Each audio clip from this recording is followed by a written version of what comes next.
Amidst the azure waves of the Mediterranean Sea, under the scorching sun of the island of Malta, in the year 1698, a scene unfolded that seemed inconceivable for a Russian person of that era. An elderly man with a luxuriant beard, clad in European attire unfamiliar to the Moscow eye, knelt before the Grand Master of the Knights Hospitaller. A heavy, diamond-studded star with a white, eight-pointed cross was placed upon his chest. This man was Boris Petrovich Sheremetev. He stood there not as a conqueror and not as a supplicant, but as an equal among the European aristocracy, the first Russian boyar to become a knight of a Catholic order with the blessing of an Orthodox Tsar. In this moment, as if in a mirror, the entire paradoxical fate of the future field marshal was reflected. A man who stood with one foot in deep antiquity and with the other was already stepping onto the decks of new ships being built in the shipyards of history. This journey to Malta was part of a grand European tour that Tsar Peter organized for himself and his closest associates. The great embassy set out to seek allies against the Ottoman Empire, and at the same time to gather knowledge about military affairs, shipbuilding, and trade.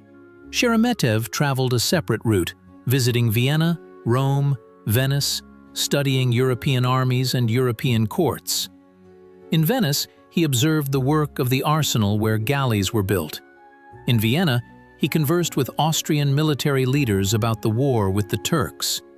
In Rome, he received an audience with the Pope, which for an Orthodox boyar was an almost fantastic event. Every meeting, every conversation was imprinted in his memory, forming an understanding of how far Russia had lagged behind Europe and how difficult the path of its transformation would be. But Malta made a special impression on him. Here, on a rocky island in the middle of the sea, he saw an ideal combination of military valor and Christian service. The Knights Hospitaller, descendants of the Crusaders, had fought the Ottomans for centuries, defending the Mediterranean from Islamic expansion. Their discipline, their fortifications, their fleet, all of this was a lesson for a man preparing for great wars. When the Grand Master of the Order bestowed the cross upon Sheremetev, it was not just an honor, it was an acknowledgement. Russia was entering the family of European powers, albeit through the back door, and albeit several centuries late. Sheremetev, standing on the stone terrace of the Maltese fortress and looking out at the sea, understood. His life would no longer be the same. He was no longer just a Moscow boyar, he was now part of a larger European history, and how this history would unfold for his homeland would depend on his actions. Mentally returning to his origins, it is important to understand where this man came from, who so organically fit into a transitional era. Boris Petrovich was born in the year 1651 into a family whose lineage was older than the Romanov dynasty. The Sheremetevs traced their ancestry to the Prussian immigrant Andrei Kobila, who served Moscow princes as early as the 14th century. Boris Petrovich's grandfather was an okolnichi, his father a boyar, and the path of young Sheremetev into court life was predetermined by birth. At 13, he was appointed a chamber stolnik at the court of Tsar Fyodor Alexeyevich, Peter's younger brother. This meant constant presence near the sovereign, participation in all ceremonies, and familiarity with the mechanisms of power. But, unlike many boyar children whom court service turned into idlers and schemers, Sheremetev showed an early interest in a real pursuit, the art of war. His first baptism by fire took place in the year 1681, when the young voivode was appointed Tambov governor and entrusted with commanding troops against Tatar raids. The steppe was then a constant threat to Russia's southern borders. Crimean Tatars, vassals of the Ottoman Sultan, regularly raided, taking thousands of captives into slavery, burning villages, and ravaging fields. Sheremetev, despite his youth, proved to be a skilled organizer of defense. He did not chase after the elusive steppe dwellers, as many hotheads did, losing men in fruitless wanderings across the scorched earth. Instead, he fortified border outposts, created a system of patrols and signal fires, and coordinated the actions of garrisons. His tactic was simple: not to let the enemy penetrate deep into Russian lands, but to meet him at the border with organized resistance. This worked. The raids on Tambov lands ceased, and Tsar Fyodor appreciated the young voivode's talent, granting him the boyar title in the year 1682. But Sheremetev's true schooling began in diplomacy. In the year 1686, when Russia and the Polish-Lithuanian Commonwealth, tired of centuries of enmity, decided to conclude the _quote, _0_. It was Sheremetev who was included in the embassy that conducted negotiations in Moscow and then went to Warsaw to ratify the treaty. This was an extremely complex document, redrawing borders, determining the fate of Ukraine, and securing Kiev for Russia. The Polish gentry did not want to yield. Disputes arose over every point, every city. Sheremetev absorbed the art of negotiation, when to insist and when to concede, how to read the interlocutor's intentions from gestures and intonations, how to find compromises where none seemed to exist. This experience would prove useful to him many years later, when on the banks of the Prut River he would negotiate with the Turkish vizier to save the Russian army. The Crimean campaigns of the year 1687 and 1689 became bitter but invaluable lessons for Sheremetev. Tsarevna Sophia, who then ruled on behalf of her underage brothers Ivan and Peter, decided to fulfill her allied duty to Poland and Austria by attacking the Crimean Khanate, the main outpost of the Ottoman Empire in the north. A huge army under the command of Prince Vasily Golitsyn moved through the scorching steppes towards Perekop. Sheremetev commanded one of the regiments. The campaign turned into a nightmare. The steppe met the Russians with scorched earth, poisoned wells, and constant cavalry raids that appeared out of nowhere and disappeared into the haze of the horizon. There was no water, no fodder for the horses. Soldiers collapsed from heat and dysentery. They never reached Crimea. Both campaigns ended in inglorious returns, losing thousands of men without engaging in a real battle. For many, this was a humiliation. But Sheremetev extracted the main lesson from the failures. He understood that war is not only courage and the sharpness of a blade, but primarily logistics, supply, and planning. He understood that one cannot fight in a foreign land without securing communications and rear bases. He understood that neglecting intelligence and underestimating the enemy kill armies faster than enemy bullets. These lessons formed the basis of his future military philosophy: caution, preparation, preservation of troops. It is better not to fight at all than to fight poorly. It is better to retreat with an army than to heroically sacrifice everyone for dubious glory. This philosophy would make him appear too slow in Peter's eyes, but in the eyes of history, one of the most effective commanders of his time. When, in the year 1689, a coup occurred and young Peter removed Sophia from power, Sheremetev was one of the first boyars to appear at the Trinity Sergius Lavra, where the young Tsar had taken refuge, gathering loyal troops. This was a fateful choice. Many hesitated, not knowing whose side to take. Sophia controlled Moscow and the Streltsy regiments. Peter was almost a boy with a handful of toy soldiers. But Sheremetev saw in this boy a strength that the aging Tsarevna lacked. He saw will, a thirst for change, that very fire that burns the old and forges the new, and he bet on the future. This choice would determine his entire subsequent career. However, Peter had not yet truly waged war. He was interested in ships, Arkhangelsk, communication with foreigners, and building a fleet on Lake Pleshcheyevo. The real war for Russia would begin with the Azov campaigns.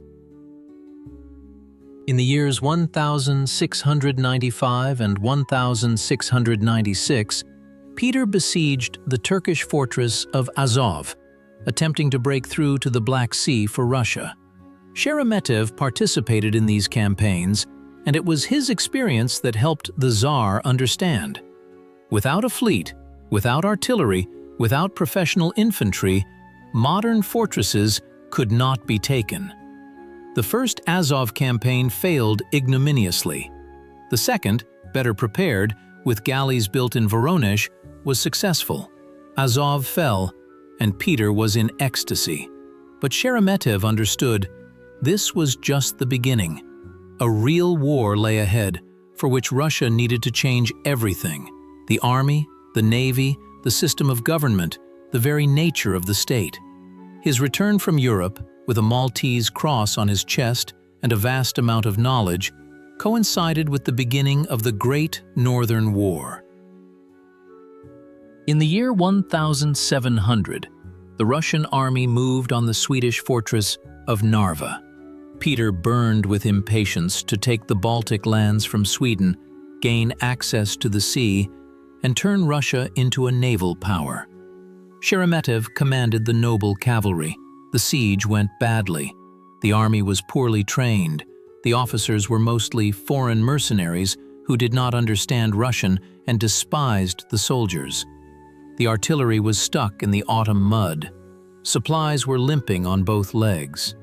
When the Swedish King Charles XII, a young military genius, suddenly appeared with his army and attacked the Russian camp, everything collapsed overnight. It was a disaster compared to the end of the world. The Swedes, with a third of the forces, swept away the Russian regiments like a hurricane sweeps away a hut. The foreign officers surrendered immediately. The soldiers fled, trampling each other on the only bridge across the Narva River. Sheremetev's cavalry, standing on the right bank, could not hold and was the first to flee. Thousands drowned in the icy water, thousands were taken prisoner. All the artillery remained with the enemy. Peter, who had left the camp the day before the battle, received news of the defeat somewhere on the road. It was a humiliation. For Russia, national; for Sheremetev, personal. He was accused of cowardice, of incompetence, of being the first to run. The Tsar was furious. At the military council after Narva, angry accusations and demands for punishment were voiced. But Peter, having cooled down, understood the main thing. Sheremetev fled not out of cowardice, but because he understood that the battle was lost, and the main thing now was to save at least part of the cavalry. The surviving regiments could become the core of a new army. Dead heroes were not needed by the Tsar, living soldiers were. And Peter also understood he had no other commander of such a level. Young upstarts like Menshikov could be sent on a daring raid, but the army had to be commanded by an experienced man, and Peter did an amazing thing.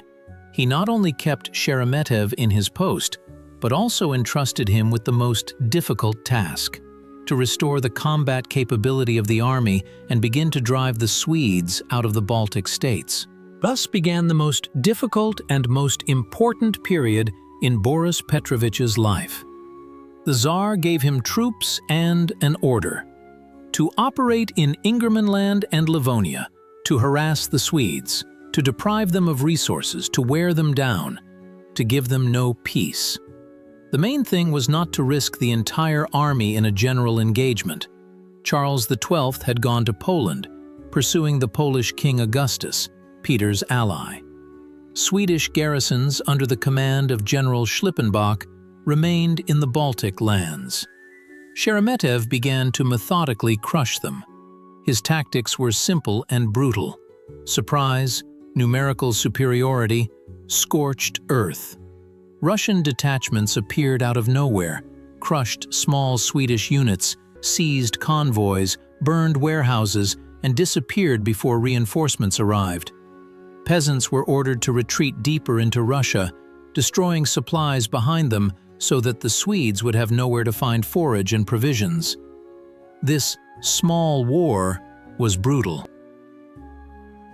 Sheremetev's reports to the Tsar are full of accounts of devastation. Everything is ruined and burned. Nothing is left intact. Thousands of peasants, both Russian, Estonian, and Latvian, lost their homes, livestock, and harvests. The region was turning into a desert. For a man who had seen flourishing cities, well-tended fields, roads, and bridges in Europe, for a knight of the Order of Malta who had sworn to defend Christians, this was an inner torment. But Sheremetev carried out orders. He was a soldier, and a soldier obeys. State necessity was above personal conscience. He knew, if Russia lost this war, much more would be lost than a few burned villages.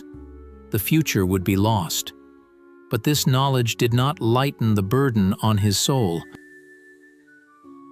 At the end of the year 1701, on December 29th, near the manor of Erastvir, close to Dorpat, Sheremetev finally engaged Schlippenbach's corps in a general battle.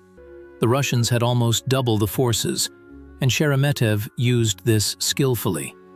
He attacked from several sides simultaneously, preventing the Swedes from using their preferred tactic of the closed square. The battle was fierce. The Swedes fought with the desperation of the doomed, but by evening their resistance was broken. About 3,000 Swedes fell on the battlefield, 350 were taken prisoner, and the Russians captured banners and cannons. Schlippenbach barely escaped with the remnants of his army. When news of the victory reached Moscow, the city erupted in jubilation. The bells of all 40 times 40 churches rang, people danced in the streets, embraced and cried with joy. Finally, after the disgrace of Narva, the Russian army had beaten the invincible Swedes. Peter arranged a triumphal reception for the field marshal, granted him the rank of general field marshal, the Order of St. Andrew the First called, Russia's highest award, and generous land holdings. But more important than material rewards was something else. Erastvir restored the army's self-belief. Soldiers, accustomed to fearing the Swedish uniform, saw that the invincible enemy could also flee, abandoning their banners. A psychological breakthrough had been achieved. Russia could fight Sweden on equal terms. Sheremetev continued his methodical work. In the year 1702, at Hummelshof, he inflicted an even more crushing defeat on Schlippenbach. This time the Swedes lost almost all their infantry, about 5,500 men, all their artillery, all their banners. Schlippenbach as a military commander was destroyed. His corps ceased to exist. The Baltic region was open for a Russian offensive, and Peter took advantage of this. In the year 1703, Sheremetev's troops took Nyenskans, a Swedish fortress at the mouth of the Neva. This was a strategic victory. Control over the mouth meant control over access to the Baltic Sea. It was here, on the marshy banks of the Neva, that Peter would found a new capital, St. Petersburg, Russia's window to Europe. But the capture of Nyenskans was only the beginning. It was necessary to establish a foothold in this region to wrest other fortresses from the Swedes. In the same year, 1703, the ancient Russian fortress of Notaburg fell. which the Swedes had renamed Noteberg and considered impregnable. The siege was difficult. The fortress stood on an island in the middle of the Neva, on the site of ancient Orishek, and its walls, built by the Novgorodians and reinforced by the Swedes, seemed impenetrable. Sheremetev methodically prepared the assault. He brought up artillery, prepared ladders and fascines, and trained assault columns. When everything was ready, the Russian troops launched the attack. The assault was bloody. The Swedes fought back with fury, knowing that no help would come. But the Russians advanced wave after wave, filling the moats with bodies, climbing the walls with ladders, and breaching the gates. By evening, the garrison capitulated. Peter, who was present at the siege, was delighted. He renamed the fortress Schlisselburg, Key City, for it was the key to all of Ingermanland. The next targets were Yamburg and Koporia, fortresses that controlled the routes into the interior of the region. Both were taken in the same year, 1703. Sheremetev acted relentlessly, like a slow but invincible steamroller, grinding down the enemy's defenses. In 1704, Dorpat fell, ancient Yuriev, one of the oldest cities in the Baltic states. The siege lasted several months. Russian artillery methodically broke down the walls until the garrison surrendered. The Baltic states passed under Russia's control, and these were not temporary conquests, but a firm annexation of lands on which a new empire would be built. But in 1705, Sheremetev's attention shifted from external enemies to internal ones. In the summer, a rebellion broke out in Astrakhan. The Streltsy, driven to despair by exorbitant taxes, forced beard shaving, and the imposition of foreign customs, revolted, seized the city, and declared independence from the Tsar. The rebellion threatened to spread to neighboring regions, to the Don, to the Volga region. Peter, far away in the west, could not let this go unpunished. A rebellion in the rear, when there was a war on the front, was deadly dangerous. And the Tsar sent to Astrakhan the one he trusted more than others, Sheremetev. The field marshal moved south with an army and artillery. The campaign took months. Astrakhan was at the end of the world, on the shore of the Caspian Sea, surrounded by steppes and swamps. But Sheremetev was not in a hurry. He led the troops methodically, ensuring supplies, preparing siege equipment. By the spring of 1706, everything was ready. The city was surrounded, escape routes cut off. Sheremetev offered the rebels to surrender and receive a pardon. They refused. Then the assault began. Russian troops broke into the city, suppressing resistance block by block. By the end of March, the rebellion was suppressed. The instigators were executed, the rest pardoned. Sheremetev acted harshly but without excessive cruelty.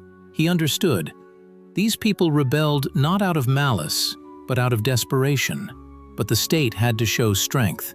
Otherwise, the rebellions would have spread throughout the country. For suppressing the Astrakhan rebellion, Sheremetev was the first in Russia to be awarded the title of Count. Before this, there were no counts in the Moscow Tsardom. It was a purely Western European institution. Peter, by introducing the countship, again emphasized, Russia is becoming part of Europe, and its elite will be titled according to European models. Sheremetev, however, received this title with less enthusiasm than might have been expected. He was a boyar, and this ancient Moscow dignity meant more to him than the newfangled countship.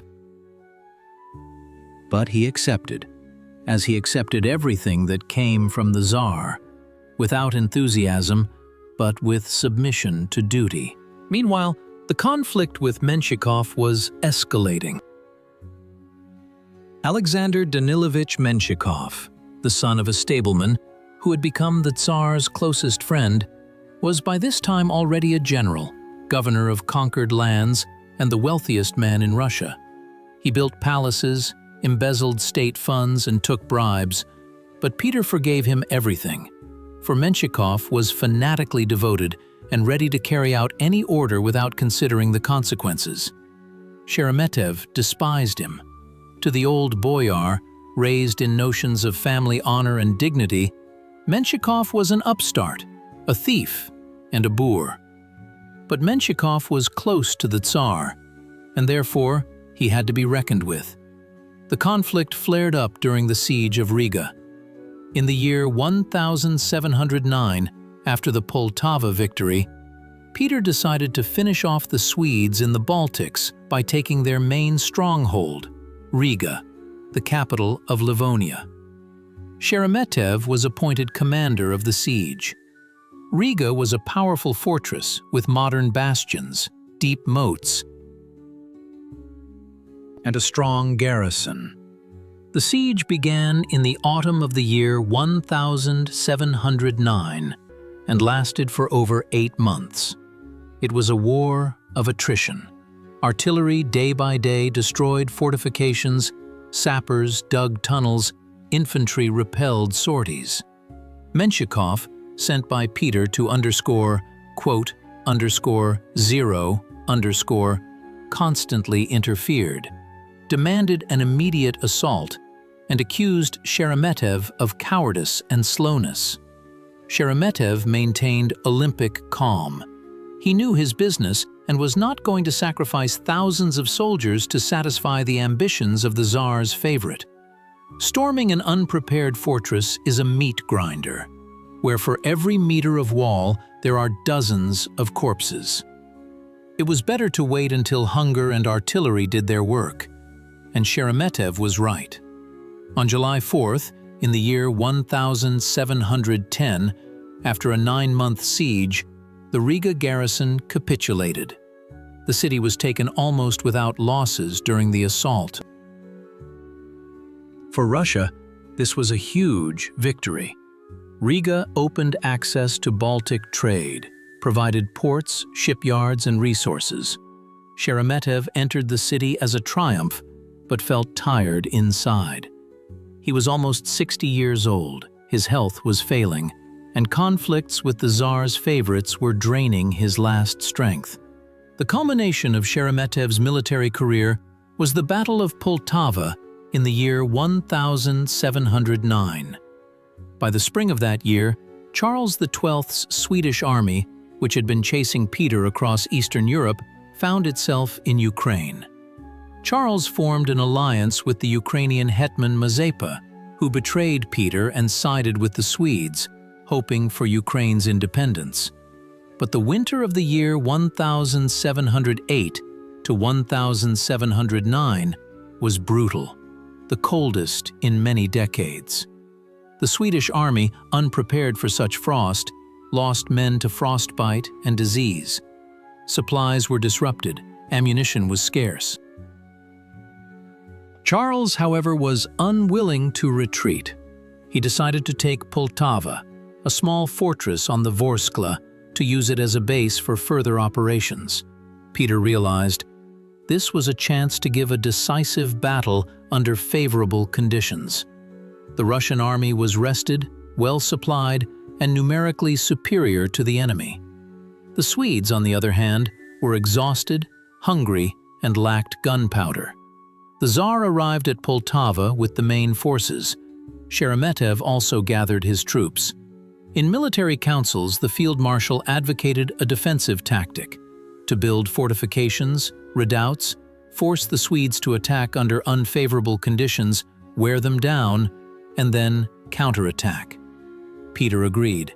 The Russians built a line of redoubts, earthen fortifications with artillery, through which the Swedes would have to break through. On the morning of June 27, 1709, Charles XII, wounded in the leg a few days before the battle and unable to personally command from the saddle, gave the order to attack. The Swedish infantry, the best in Europe, moved to attack the redoubts. But what had worked before now did not. Russian soldiers, well-trained, battle-hardened in dozens of engagements, calmly stood behind the fortifications and mowed down the attackers. The Swedes suffered enormous losses trying to break through, but the redoubts held. When the Swedish battalions finally broke through the fortifications, they found themselves disorganized, exhausted, and met the main forces of the Russian army, arrayed in battle formation. Sheremetev formally commanded the entire army, although Peter personally led one of the regiments and rushed into the attack. The Tsar was in euphoria. A bullet pierced his hat, another hit his pectoral cross, but he remained unharmed and interpreted this as a sign of God's blessing. Sheremetev directed the center, coordinated the actions of the regiments, and brought in reserves at the right moment. The battle lasted several hours, but the outcome was predetermined. By noon, the Swedish army fled the battlefield. Charles was carried on a stretcher away from pursuit. Russian cavalry chased the fleeing, finishing off the remnants of the once formidable army. When the dust of battle settled, Sheremetev uttered his famous phrase, addressing the officers, _"0_." It was true. The Swedish army ceased to exist. Charles, with the pathetic remnants of his army, fled to Turkey. Mazepa, who abandoned his people, died in exile. Poltava became the turning point of the war. Sweden would never recover from this blow. Russia, on the other hand, became a great European power, which everyone henceforth had to reckon with. After Poltava, Peter hosted a feast. He seated captured Swedish generals at his table, raised toasts to his _"one_", who taught the Russians how to fight. This was the generosity of a victor, but also a mockery. Sheremetev sat nearby, looked at the exultant Tsar, and thought of something else. He understood. The war was not over. The Swedes still held fortresses in the Baltic. They still had a fleet. The king was alive and would seek revenge. Victory was just a stage, not the finale. And he was right. Poltava became not only the pinnacle of glory, but also the beginning of decline. Sheremetev's health, undermined by decades of campaigns, wounds, sleepless nights in the saddle, began to deteriorate rapidly. He suffered from gout, from old wounds, from colds contracted in damp trenches.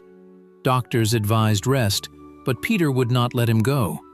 The Tsar had too many affairs, too many fronts, and each required an experienced commander. In the year 1711, an event occurred that almost nullified all the victories of past years. The Prut campaign turned into a disaster.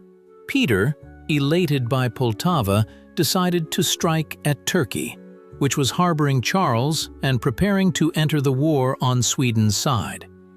The Tsar counted on the support of the Christian peoples of the Balkans, Moldavians, Wallachians, Serbs, Greeks, who were supposed to rise up against the Ottoman yoke.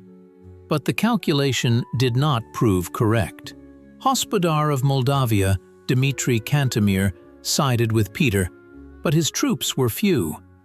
The other Balkan peoples did not dare to rebel, remembering the bitter lessons of past failures. The Russian army moved into Moldavia and soon found itself trapped. A huge Turkish Tatar army, numbering over 100,000 men, surrounded Peter's regiments on the banks of the Prut River. The situation was desperate. Water was scarce, provisions were running out, and it was impossible to break through. Turkish cavalry controlled all roads, and artillery shelled the Russian camp. Peter, always decisive and confident, fell into despair. He wrote letters to the Senate, preparing for captivity or death, appointing successors. In these critical hours, old Sheremetev displayed astonishing self-possession. He did not panic. He organized a circular defense, a wagon fort of carts and artillery, which transformed the camp into a fortress. The Turks attacked several times, but each time they rolled back, sustaining losses. The vizier, commanding the Ottoman army, began to doubt. Perhaps the Russians are not as weak as they seem?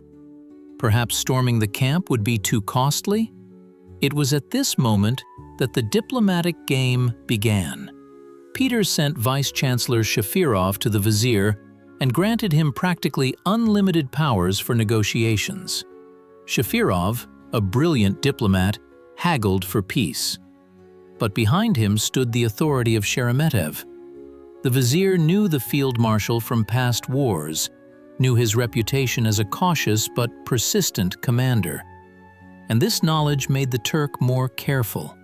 He understood, if the Russians were cornered, they would fight to the last, and the price of victory could be exorbitant. It was better to take a ransom, lands, concessions, than to lose tens of thousands of janissaries in a bloody assault. Ultimately, the Treaty of Prut was concluded. Russia lost Azov, so painstakingly conquered 15 years earlier, pledged to destroy its fleet on the Azov Sea, and withdrew troops from Poland. It was a heavy defeat, but the army and the Tsar returned home alive. This was a victory for diplomacy and Sheremetev's cool head. For the field marshal, the Prut campaign was his last great trial. He saw how easily everything that had been built over years could be lost due to one mistake, due to excessive self-confidence. This confirmed his life's credo: caution is the mother of victory. A bird in the hand is worth two in the bush. It is better to keep what you have than to lose everything in pursuit of more. After Prut, Sheremetev increasingly requested retirement. He was tired. He was over 60, an enormous age for that era, especially for a man who had spent his life on campaigns. He wanted peace. He wanted to retire to a monastery, to the Kiev-Pechersk Lavra, to end his days in prayer and repentance. He felt the weight of sins accumulated over years of wars. Burnt villages, ravaged lands, thousands of ruined lives, all this weighed on his conscience.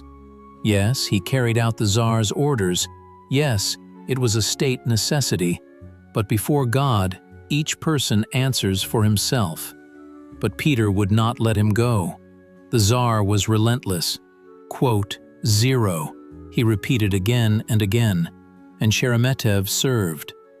In the year 1715, he was sent to Pomerania and Mecklenburg to command the Russian Expeditionary Corps for joint operations with the Prussian king against the Swedes. This was no longer so much a war as a demonstration of strength, consolidating Russia's position in German affairs. Sheremetev fought without enthusiasm, mechanically performing his duty. In his final years, he spent more time on his vast estates than on campaigns. By this time, the Sheremetev family had become the wealthiest in Russia. Peter generously granted his field marshal lands and peasants.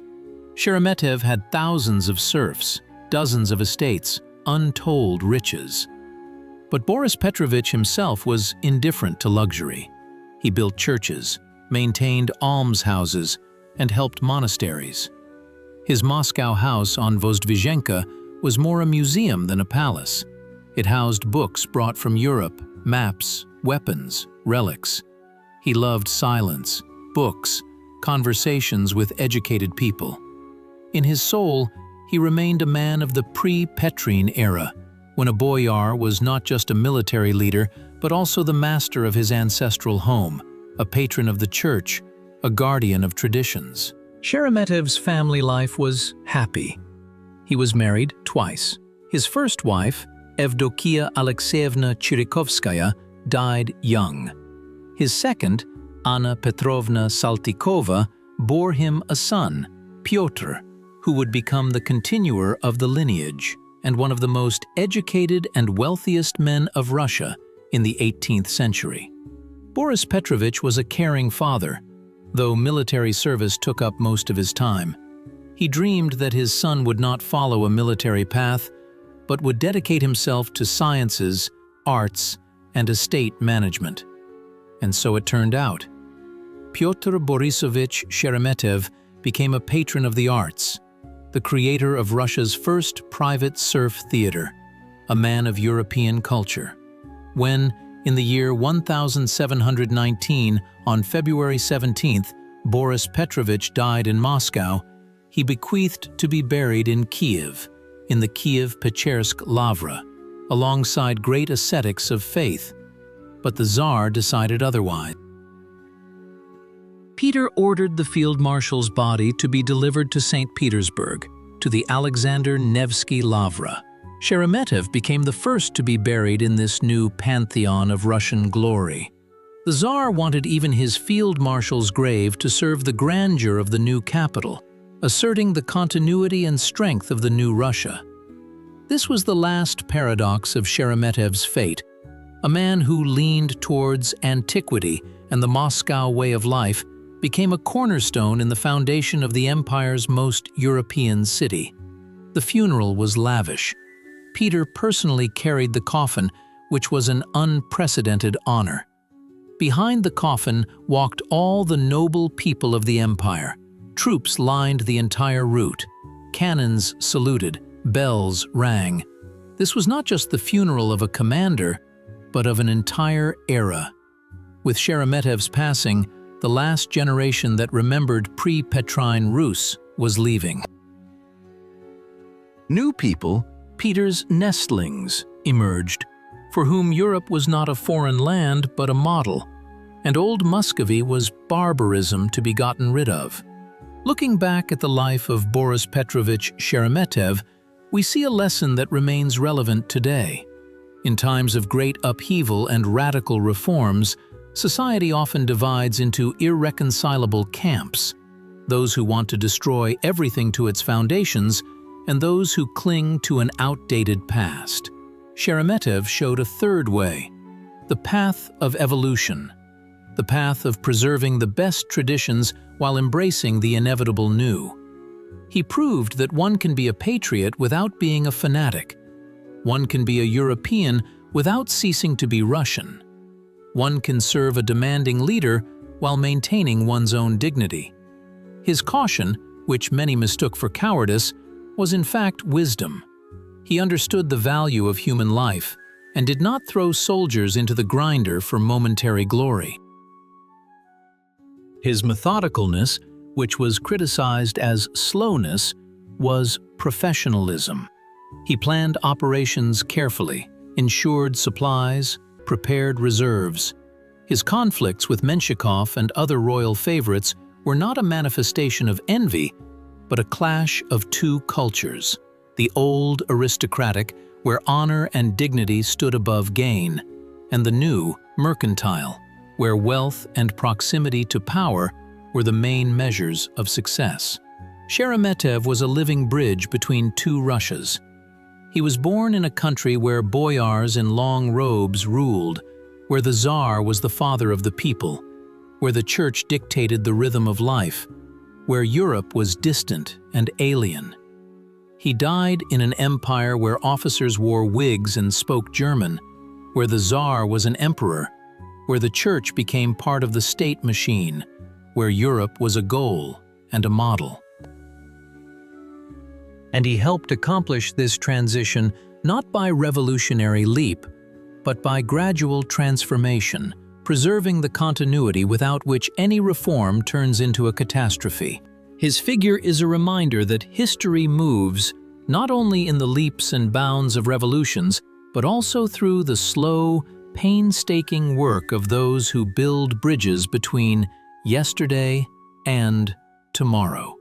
Without Peter's impetuosity, Russia could have stagnated in its development, turning into a large but backward country on the fringes of Europe, gradually losing territories and influence. But without Sheremetev's caution, it could have burned in the flames of its own ambitions, falling apart from internal revolts and external defeats.